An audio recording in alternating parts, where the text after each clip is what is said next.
The Miami Heat averaged 95.7 possessions per 48 minutes after the All-Star break last season. That was below the league average, but it was a jump from 91.9 before the break. That was the league's biggest post-break increase in pace. The catalyst for the pace increase was Goran Dragic, who was acquired at the trade deadline.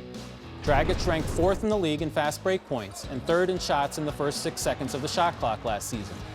Despite the loss of Chris Bosh, the Heat offense didn't fall off at all after the break. With Dragic and Bosh playing together for the first time, they could be one of the most improved teams in the league.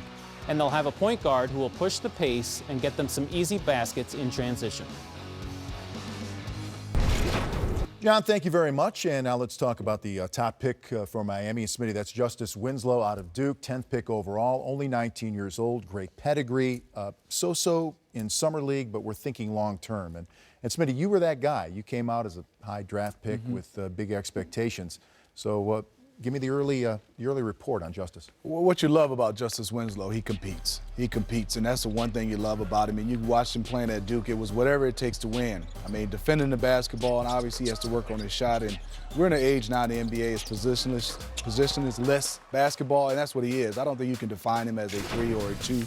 He played a little 1 in the summer league. He's one of those guys I think is going to come in and do the dirty work, do the little thing in his offense. He'll be able to score without calling plays for him. And I think with him and Luol Deng, the combination of both of them at the 3, they can wear down the 3 guy from a defensive standpoint, but he'll make his impact on doing little things. I think he'll take 2 or 3 years before he has a defined role offensively, but he'll be able to play because he plays so hard. And I think, you know, being behind a guy like Dwayne Wade, he has time to kind of absorb, be a sponge and soak up all the things that Wade does out there on the floor. But I agree with Smitty.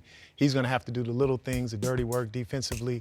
One of the things that I was surprised from about him was he wasn't as tall as I thought he was when I watched him play at Duke. You know, I think he's, you know, maybe 6'5", maybe 6'4", 6'5", in that range. So in terms of his position, yeah, he can play all over, anywhere between the 1, 2, and 3. Defensively, I think is where he needs to make his mark to start out. But the interesting thing about the Heat and Winslow, they have 4 left-handed players that are going to be playing. Bosh, Dragic, Winslow, and McRoberts.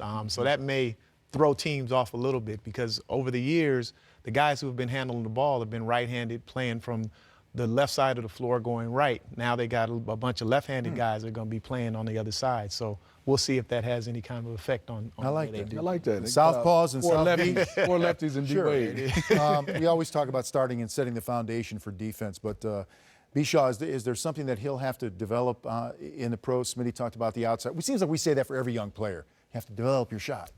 Yeah, I mean, that's something I think every player gets better as the years go on in the league. They improve on their shooting. You know, you figure out where you're going to get your shots on the floor. But I think for him, it's like I said, I think it's going to be on the defensive end.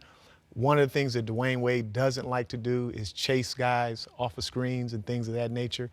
So he's going to have to really, really be good in those areas. All the things that Dwayne Wade doesn't do well or doesn't like to do, he needs to concentrate on trying to do those things so he can fill in those gaps. Wade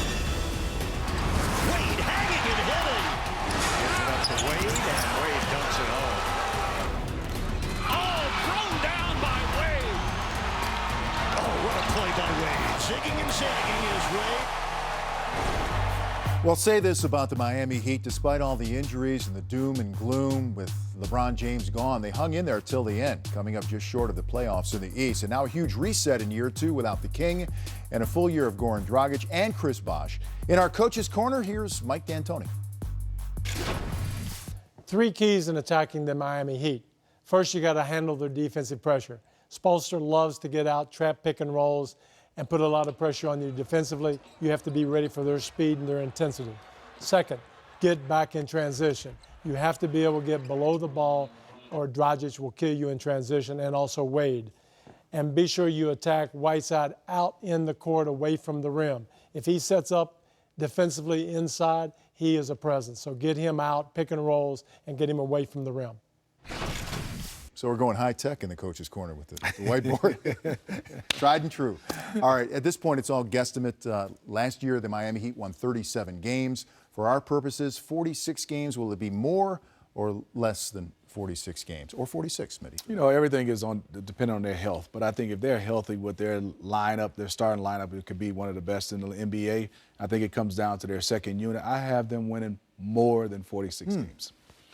I agree. I have them winning slightly more than 46. I think when you add Chris Bosh for an entire season, as well as a McRoberts, you have the recipe to win more than 46 games. It's going to be interesting. In Miami, they were talking about championships, and now the goal is to get back into the playoff mix, and that's it. In South Florida, they're going to be a wild card in the Eastern Conference, no question about that.